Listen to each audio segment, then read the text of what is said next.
All right, welcome back, everyone. We're going to get started. Delayed a little bit because the keynote went a little bit long, and we want to let the data track empty out if anybody wanted to come up here. So, all right. So next up, we have Ben Alpert and Pamela Fox from Khan Academy. They're going to talk a little bit about interactive learning experiences, interactive learning user interfaces.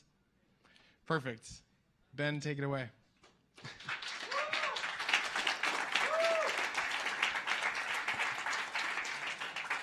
Hi. So this is creating interactive learning interfaces at Khan Academy, which really means we're just going to tell you about some of the things that Pamela and I build at Khan Academy. And so if you're not familiar, Khan Academy is an online educational website. We have tons of free resources. We have most people know us for the thousands of short, like 10-minute videos we have. Sorry, I'm getting over a cold, but we also have lots of interactive educational exercises, and so like here's the basically our logged in homepage, which is your learning dashboard, where we recommend to you what things you should be working on. And then when you dive into one of these exercises, it looks something like this. And so I'm going to talk about how we build these exercises, and then later Pamela is going to talk about how our interactive computer science environment works. And I just want to mention that most of the things that we're talking about here are all open source. Our main website is not open source, but a bunch of the different components are, including these exercises that I'm going to be talking about.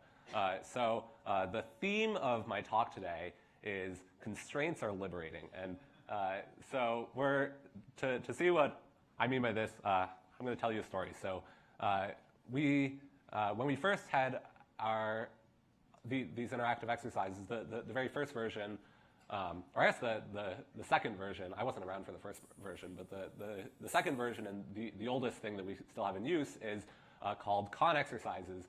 We were, I guess, really bad at naming things.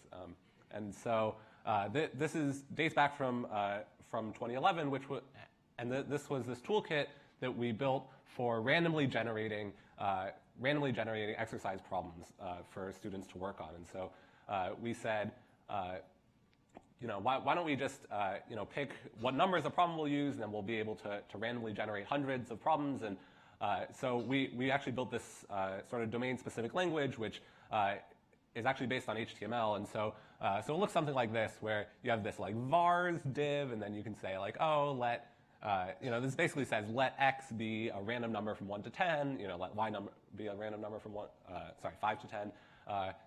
And then you can specify what the problem looks like. You can say, Bob has x apples and Sally has y apples, or something along those lines.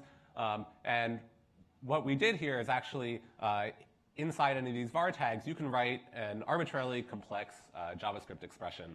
So that means that you can do a lot of really cool things. And so like one thing we did is when you're building an exercise, oftentimes you need to include a diagram of something or some sort of like a plot of a function. And so we built this Graphy library. That's the name of the library. It's part of Khan exercises, Graphy. And so the way you use it is you do something like this, where you can write this JavaScript code where you're like, oh, I want to initialize a set of axes and a grid, and then I want to draw a function on top of it. And so we built up these primitives, but then we made it so that you can basically do things of arbitrary complexity in exercises that you're building. And so we actually ended up with some super cool things like here's one exercise that we have volume with unit cubes, where the content creator, who's also a software developer in this case, built this exercise where it says what is the volume of this shape, and then you can drag it around, and when you're building this, you have the flexibility to do basically whatever you want. And I don't know what your experience is when you let people do whatever they want, but sometimes you run into trouble, and we didn't really enforce any separation of concerns. And so like this is an example of some code that I copied directly from one of our exercises. And so this is from a problem where we say like, oh, plot this inequality, and you need to select whether it's like a shaded line or a solid line or a dashed line, and you can also flip which side. And so we have these like input radio buttons, and then it has like this on-click handler, which like reaches into these like global things and updates it. And so this, it definitely works, and this was good for us in a lot of ways.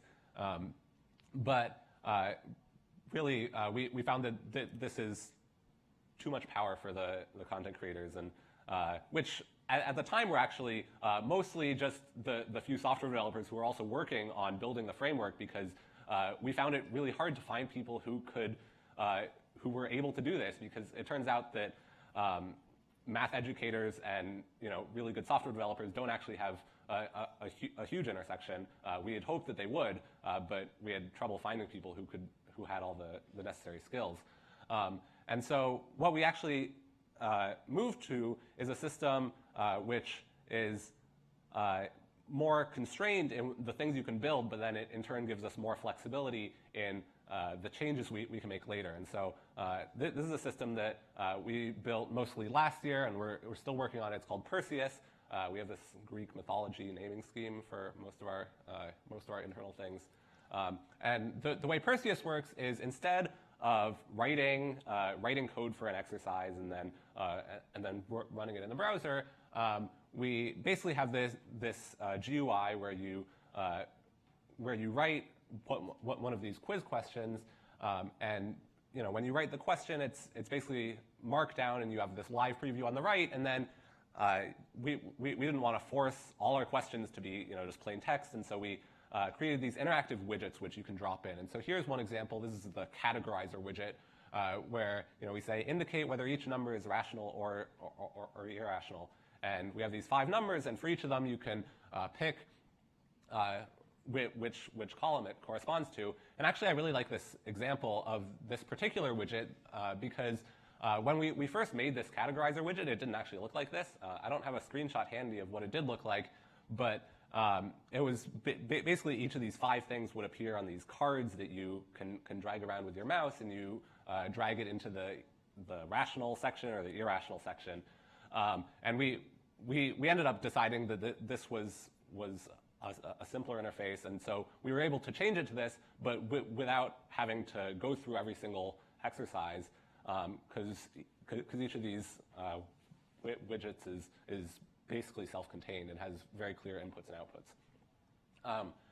One issue that we had with this is we said, well, we can build these widgets where each one is pretty self-constrained. We actually have probably 24 widgets now, and each does a specific thing. One is for geometric transformations. One is for, if you want a student to plot a line, then there's a widget that gives them 2 points that they can drag around, and it knows how to check whether the answer is correct and all of that. But one area that we actually wanted to have a fair amount of flexibility is when building diagrams for these pictures. And so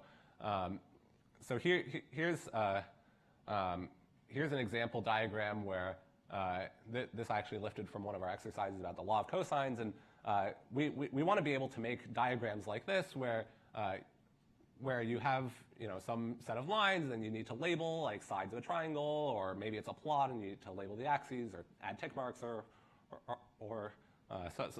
something along those lines. And it's basically impossible to predict all of the different ways that the content creators might want to add diagrams to their problems. And so we were thinking about like, how are we going to support this use case? And so we had some goals when doing this. We wanted them to be simple to create. We didn't want them to have to learn a whole new drawing tool if they didn't have to.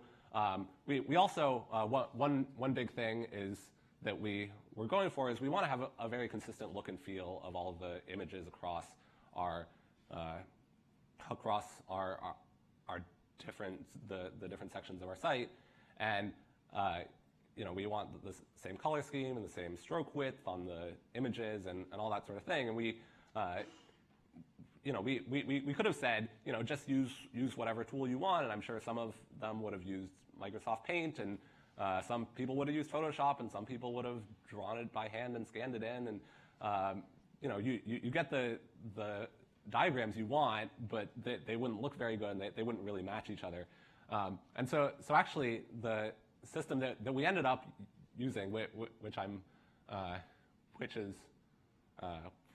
big fan of, is we actually took the Graphy library that I mentioned earlier for our con exercises library and extracted it into this tool which we call Graphy, and write code to generate an image, and then we save this image. And like I said, most of our content creators now are not software developers. They don't really know how to program. And so what we did is we built these templates which they can choose from, where we have most of the different examples that you might want to make for an exercise, but then so someone who understands how to write code and who knows sort of our style guide and knows how things should look can make one of these templates, and then at the top we just have these variables which you can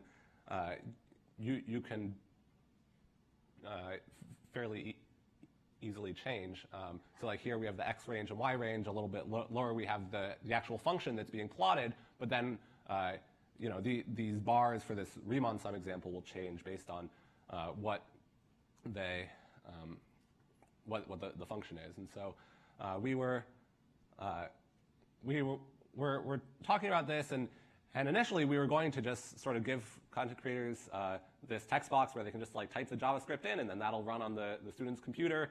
But I was at least scared that, like, what if somebody writes an infinite loop and it just like hangs the student's browser or something like that? And so actually what we ended up doing is pretty cool, I think, is once you've created a picture that you're happy with, you click this convert to image button. And what this does is it actually fires up a headless browser and then takes a screenshot of the diagram, and it uploads it to S3, and then the content creator can just include that in the problem, and then you don't need to worry about the code executing slowly or something, because it just runs once, and then you have the image file. One other really cool thing we did is when it uploads this image to S3, it actually also saves the JavaScript source right alongside it.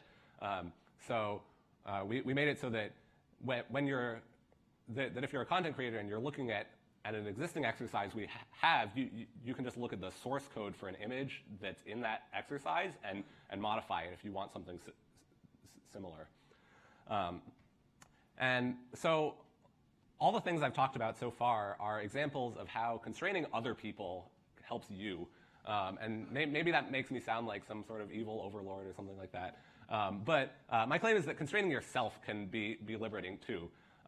And so Perseus is one example of, Perseus, we used React to build it. And I'm not going to talk a ton about React in this talk, although I'm a big React fan and I'm wearing a React shirt. But one place where React actually really helps you out is when you're building your components, they look something like this. And so this is a simplified version of the learning dashboard I showed you on the very first slide, where you just sort of say, here's my mission dashboard component, and when it renders, it should look like this. It should have a div with a class of dashboard root, and then it should have these two other components inside it. And what this does is you don't have tons of code that's just going in and manually manipulating the DOM. And what this allows React to do, and I think most of the modern web frameworks that do this as well, is it allows React to be very intelligent about updating the DOM and only update the parts that have changed. And one easy way to get front-end performance problems is to write to the DOM and then read from the DOM and then write to the DOM and read from the DOM in a tight loop, because then the browser needs to keep relaying out and repainting the page when ideally it wouldn't have to. And so one thing that React does is it's able to structure the DOM operations so it doesn't have any of these loops, and it does this by forcing you, or at least encouraging you, to make these really simple constructs, which then it can optimize behind your back in a good way. And so I like to think of this as falling into the pit of success. This is a Jeff Atwood quote where you want to use tools that make it easy to do the right thing, and that's the path of least resistance, where you want to be able to just sort of do the default thing, go along, and then and end up with something that's good. And so you want to set things up so that you don't need to constantly be trying to improve your code, and so that to an extent, as much as possible, it just falls out as good structured code. Now, there's one more thing I want to talk about before handing it over to Pamela. And I was thinking, like, how do I tie this into my theme of constraints can be liberating? And really, it's not related to that theme at all. But it is related to these exercises I've been talking about. So it's now unthematic announcement time. And so on our math exercises, we have to often render these math expressions. So like something like, the quadratic formula where it has like square roots and fractions, or like here's an example. This is, I guess, an inverse Fourier transform. I actually just stole it from Wikipedia. We don't teach this yet. But we have to typeset these expressions, and if you've ever written a math paper, you probably know about TeX or LaTeX, which are these standard typesetting systems for doing this sort of thing in print. On the web, there's a library that we were using for a long time and still are for some things, which is called MathJax, which basically implements the TeX math typesetting algorithm in JavaScript and on the web. And we actually found that this the MathJax is slow for a number of reasons, including that it actually does do this pattern of writing to the DOM and reading from the DOM and writing to the DOM and reading from the DOM and causing all these reflows. And so we actually wrote our own version, which is called Katek. It's like LaTeX, but Khan Academy. So here I actually have a side-by-side GIF of a comparison of loading the same page with Katek on the left and MathJax on the right. And you can see it's still rendering. OK. I'm going to let it play one more time, just because it's so fun.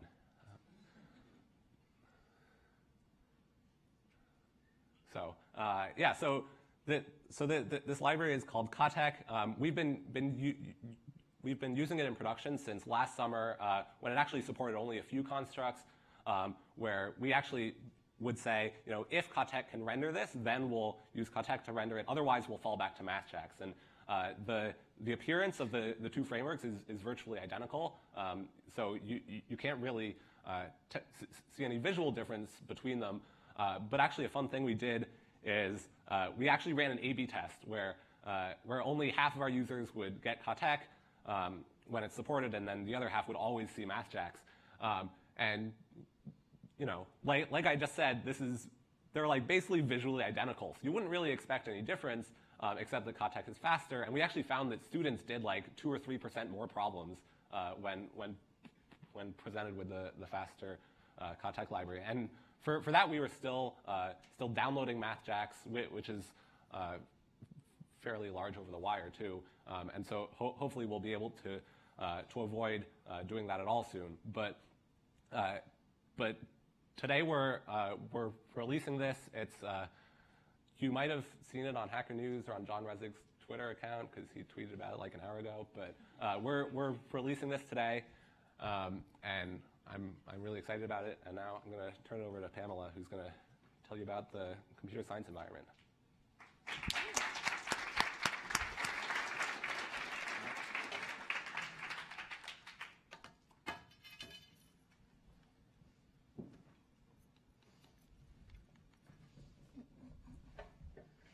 You guys, if you ever chew on your wires, you can just cover them in duct tape. It totally works. Just FYI.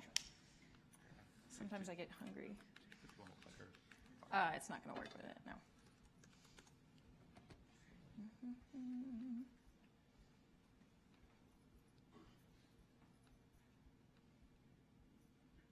Quit everything. decide to message you. All right. Okay, cool. So I'm going to talk about the programming environment. So I teach programming on Khan Academy, and we teach JavaScript, and we have talk-throughs, which are like videos, but they're way cooler because it's audio actually synced to the code. And then we have challenges, which actually grade people's JavaScript as they're doing it or assess it and help them practice. And then we have these projects. So we do it all in this live editing environment. So you can see it here, and it's pretty neat. I know, and all my students, they're big fans of Doge. And it's cool because as you edit it, it actually updates on the other side. And there's actually a lot of technology that's going into this editing environment. So I'm going to show it to you using the environment itself. Yay! And so this environment is also open source. So I'm not even checked into their Khan repo right now. This is just off of the open source repo. So as you see, we've got our editing environment here. And the basic setup is actually pretty easy, right? So on the side over here, we've got our ACE editor. So ACE is an open source code editor. I'm sure many of you have used open source code editors. A very popular one is CodeMirror, but doesn't work on iPad. And as we know, there's a lot of people on iPad. ACE does actually kind of work on iPad, even though typing on an iPad is one of the most painful things in the world. But there are people that do it. I know lots of people who say, well, people don't code on iPad. I can show you many people who are learning to code on an iPad, and they are typing in every bit of JavaScript, and it's very impressive. And I just got somebody filed a bug against me 30 minutes ago for iPod Touch. So you never know, right? So you have to be compatible. So on the side, we've got ACE Editor, and here we've got a canvas tag. And we're using Processing.js, which is this library originally designed in Java processing. And it was designed to teach animators and artists how to code because it's all these visual constructs, like make shapes and draw and set colors. And it would give them something like really visual and visceral to play around with programming. And they did all these very impressive projects. And so we thought, well, that's a really fun way to teach JavaScript. Let's do that. And it is actually really, really fun. At least I think that fun stuff are fun. I don't know about you. But it turns out it's actually pretty easy to set up an ACE editor and a canvas output. That's actually something we even have people do when they're interviewing, and that even doesn't take them very long, maybe an hour. So now I want to talk about the things that are actually hard about having this live editing environment. And it may be stuff that you wouldn't think about. How many of you have actually written your own code editing environment? Any? A few? All right. There's a number of them out there. So the first thing is that they are in a browser, and we don't want to crash the browser, okay? And it's actually, if you're live coding, it's pretty easy to crash a browser. Let's see if you can figure out why this might crash the browser.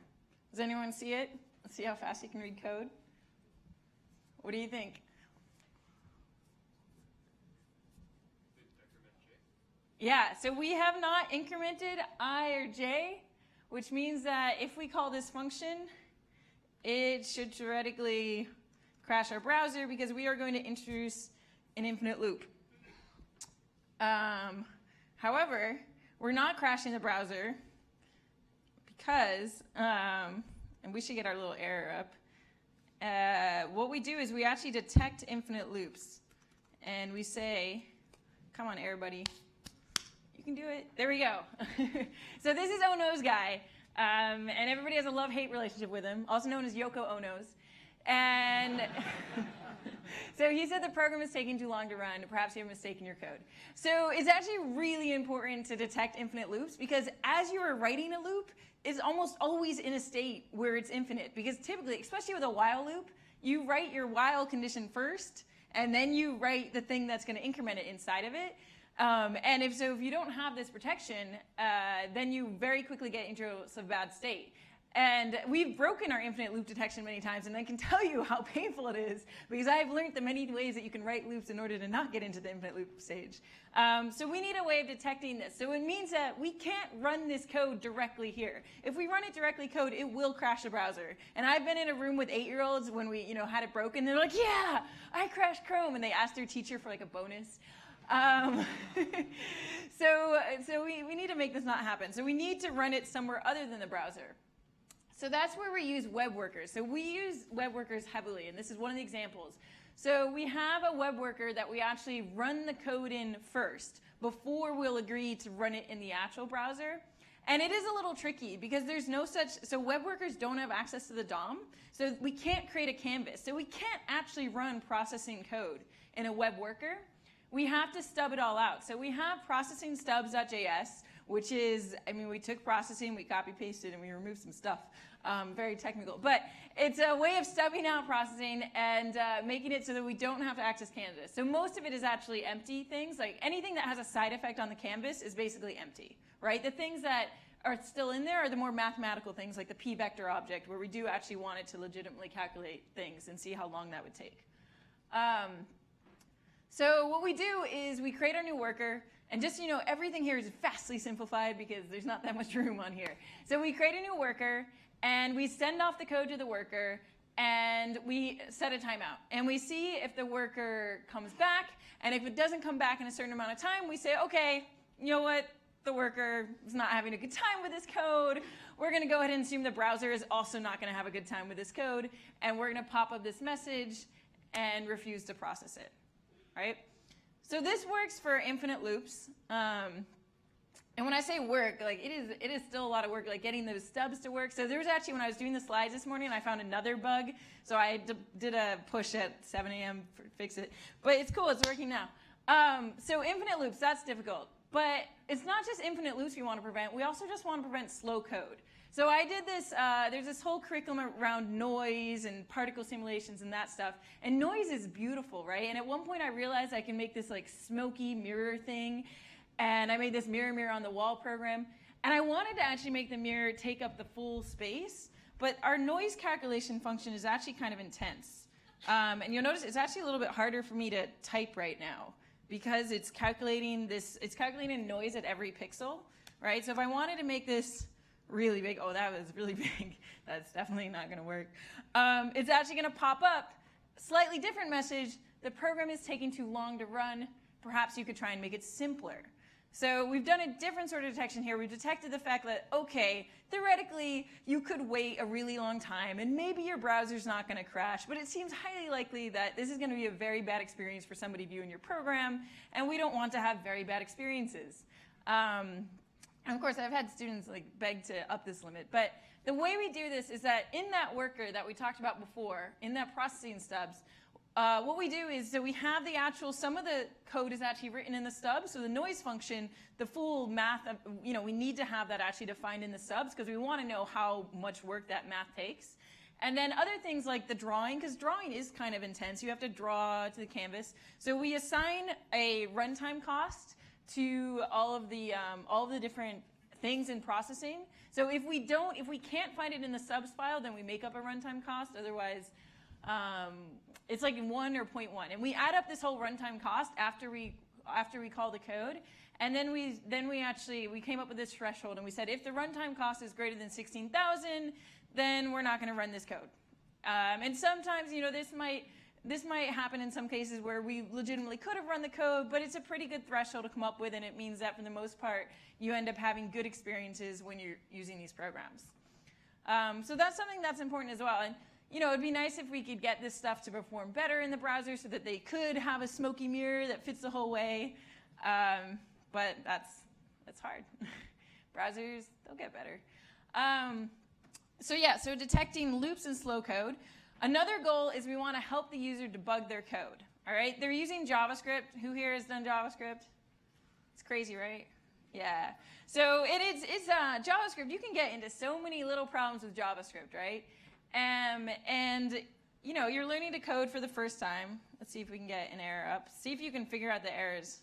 I'll give you 1 second. Ready? Go. Haha, you didn't get it, did you? Okay. Yeah, be fast. Come on. So, oh no, he's up again. This time he's got a line number. And the problem, of course, is what is it? Yeah, I forgot my comma. So that fixes it. Now, if you go through this whole thing, you'll get an entire Argyle pattern. And so we have tons of different errors. So these all come from JS Hint, which is something that hopefully you're running on your code using, maybe in Sublime Linter you're doing it, maybe in your, Git hooks you're doing it. You should be running JS Hint at some point in your code base. If any of you are using Sublime Text, you have to get Sublime Linter if you haven't yet. It'll do it in line for you. So we send all of their code through JS Hint. because we want to let them know about these errors. So this is, once again, another worker, because we don't really want to run JSHint in the browser if we don't have to, because JSHint is parsing your whole code, finding all this stuff. So we do this other worker, we have the ES5 shim, and we'll send it, and we'll get the errors back, and then we'll pop them up. Now, something interesting with JSHint, so JSHint was famously forked from JSLint, which was from Crockford, and the guy who forked it is Anton Kolyov.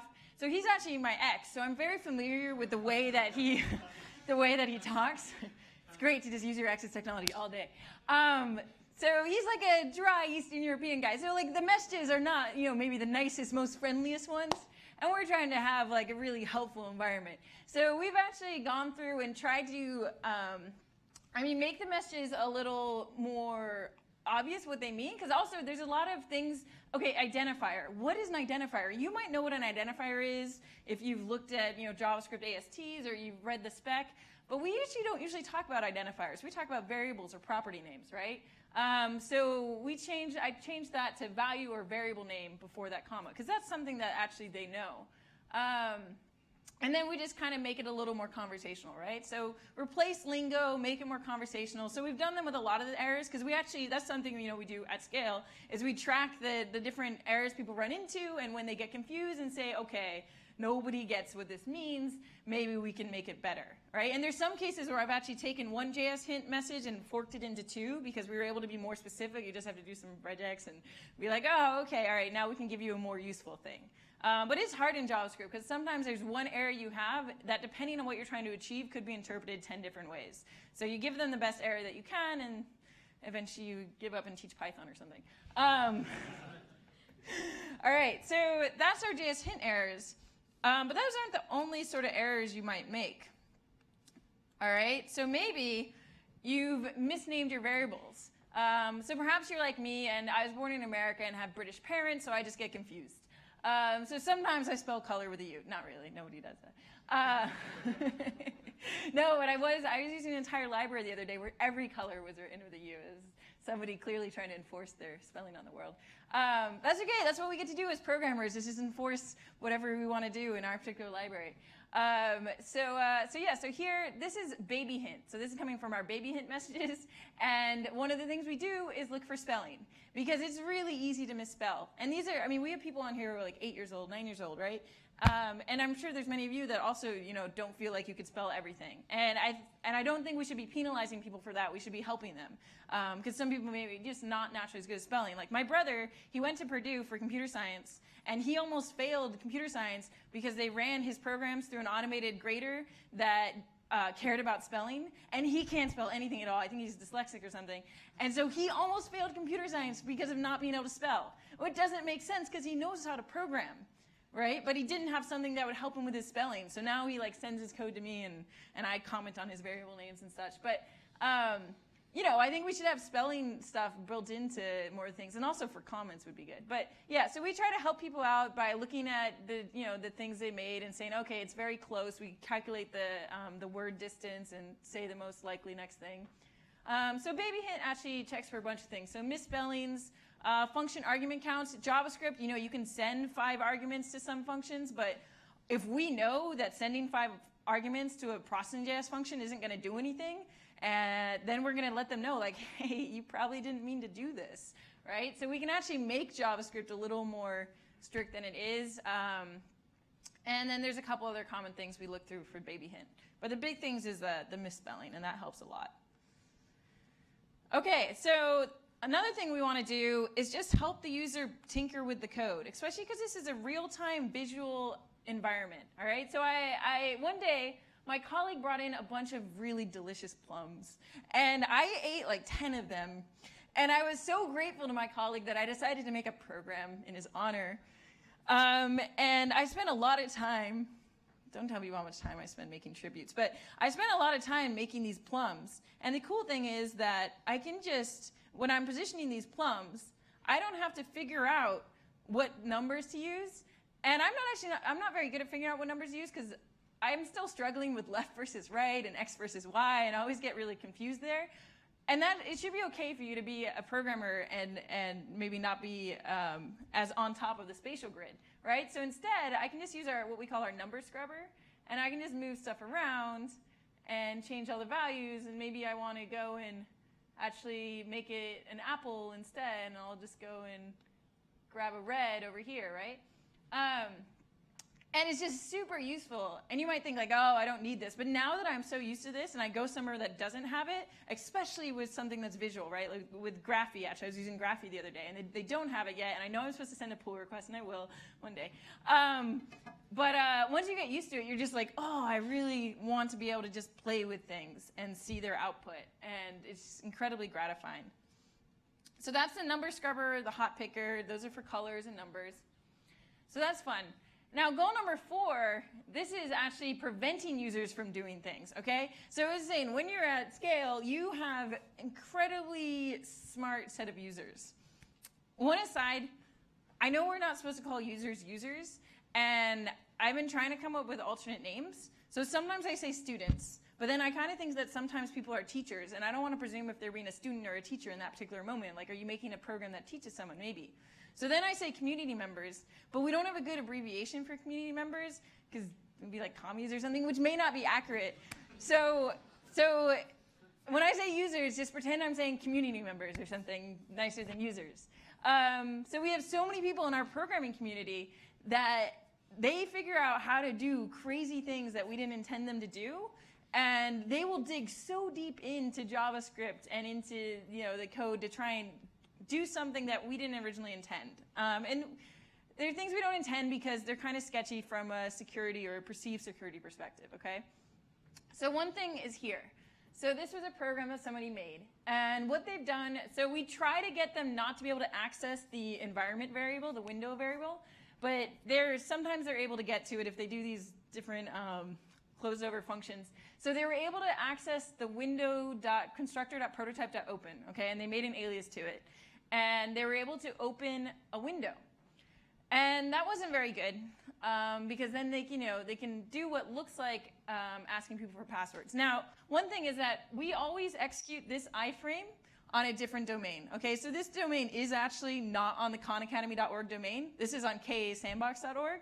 So they can't actually get at user data.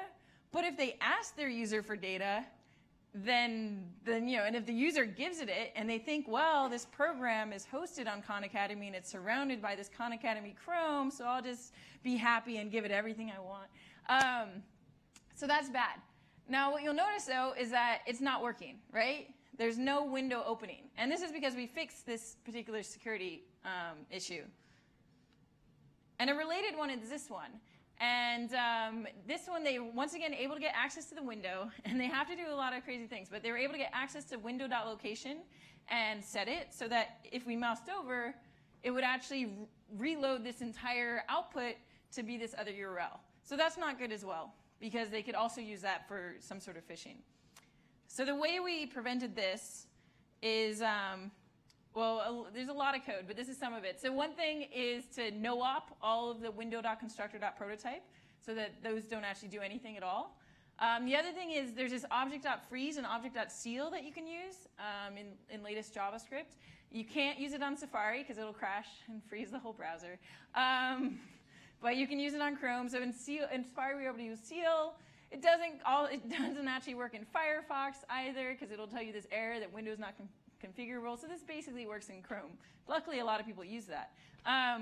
So there's all the stuff you do here. But I was saying Firefox it actually won't work on. So I can go over to Firefox and mouse move. And I'm not online right now, but as you notice, as I mouse moved, it loaded in that URL. Okay? So I wrote a whole document to Firefox about like the 10 different workarounds I tried to be able to prevent them from doing window.location. And I wrote to the WhatWig standards list, and I said, it would be really great if you would give us a way of preventing this, this window change.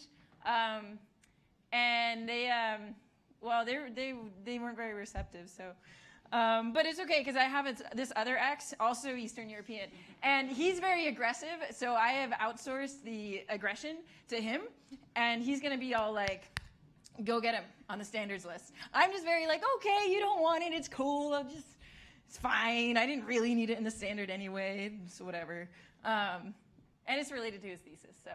And it's actually related to this. So there's an iframe sandboxing, and there's a great tutorial on sandbox iframe. So we tried to solve this with 2 different approaches, because sometimes you need to do that with security. So iframe sandbox, that's an attribute you can add to an iframe.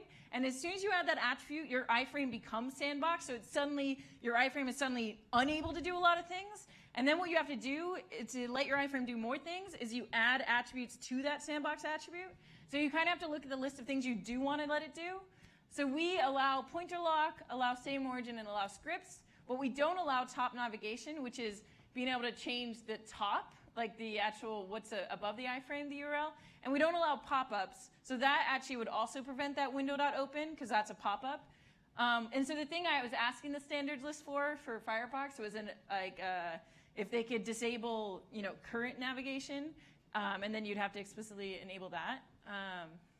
So maybe they'll add it one day, hopefully.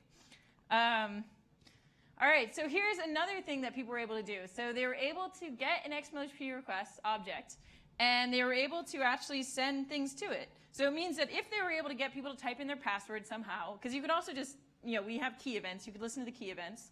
And so you can see, actually, that, so it's erroring right now because I'm not online, but notice it is actually sending requests to this URL. So that's not good. People being able to just reach out to their servers and send them information. So that's one example of a security thing we were told about. And here's another example. All right, actually, you'll see it, what happens. Oh man, I should get online, because it's a cat picture. All right. So they were able to load a picture in here, which was an adorable cat. So now that they've done that, I actually won't be able to use my slide deck anymore. Like, it's not going to load anything in this thing here, because that code overwrote the entire output iframe. I don't have an output iframe anymore. So this is very bad code right here. And they were able to do this using canvas.outerHTML. So I actually have to reload, and I won't click this time, because I know that that's going to make me unable to do it. So you see, these are 2 security issues that aren't resolved in this live editor. And the reason for that is that the fix for them was a server-side fix using something called content security policy. Have any of you used that yet? A couple? OK, so it's pretty new, but it's also pretty cool. So content security policy is a header, and we set this on our live site, so those things won't actually work there. And what you can do is you can set all these sources that are allowed for particular things. So you can say, like, OK, where can images come from, right? So images can only come from our static server, our main server, and also we allow data URIs right now. And you can also specifically say that unsafe inline for script is OK, which we do because that's the code we're running. Child source is for the web workers, so we can specifically say where our web workers are coming from. And the really cool thing is this line here, report URI. That is something, so you can actually turn this on in report-only mode. You just change that headers there. You can change it so it's in report-only mode, because it is really scary suddenly adding this policy onto your site and thinking, like, oh, I don't know what's going to happen. So you set it to report-only mode, and you set up this handler, and the handler is going to get all these messages from the server. So we had it out on the server for a couple weeks, and I was monitoring our logs to see what the different things were, to see if there were things that I hadn't, some situations that I hadn't accounted for. And it was really good that I did, because I found there were some things that were handled differently in Firefox versus Chrome, because this is very new. Particularly the fonts were handled differently, and I had to change it. So definitely use that report-only mode if you want to experiment with the content security policy. But it's a fantastic thing. And so what will happen is, like, if you actually wrote that code like on live here, it's not how we use mail. So what you'll see is you'll actually get an error right here. And it'll say, refuse to connect because it violates the following content security policy directive, right? So you'll explicitly see, and that's what you'd get in your logs as well. So really super useful. Okay, so those are some of the things that we do. There's a lot more things we do, and I can talk about afterwards whichever things are interesting to you. Does anybody use this mail app, honestly? Oh, God. So we have to translate everything. So we've got different translation schemes. So everything is translated so far except for comments. We're going to have to figure out comments soon. But we do that using crowd-in, and then we get all the data in, and it gets crowdsourced, so you could actually contribute to our translation strings. And it's pretty neat. We actually have it all in Hebrew, and it's all flipped. So you have to get everything working in, L to R, LTR, or RTL.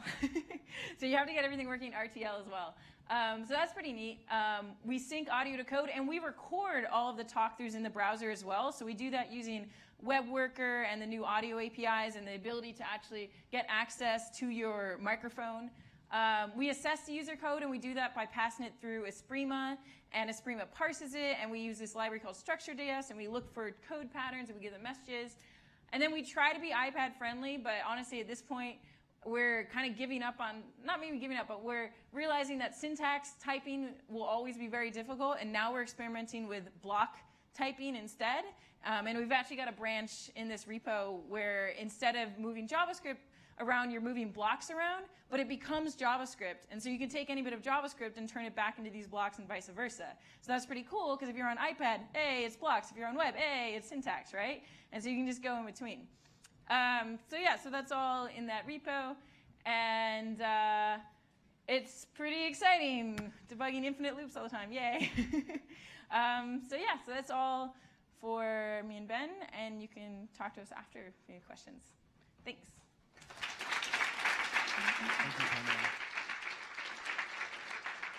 Thanks, Pamela. Yeah, we actually have time for a few questions now before lunch. And also, we're going to do the iPad thing again. So, again, when it comes around, just like tap the color, good, medium, crap. I think it was pretty good. And then we'll pass those around. So just real quick on that. Any questions for Ben or Pamela?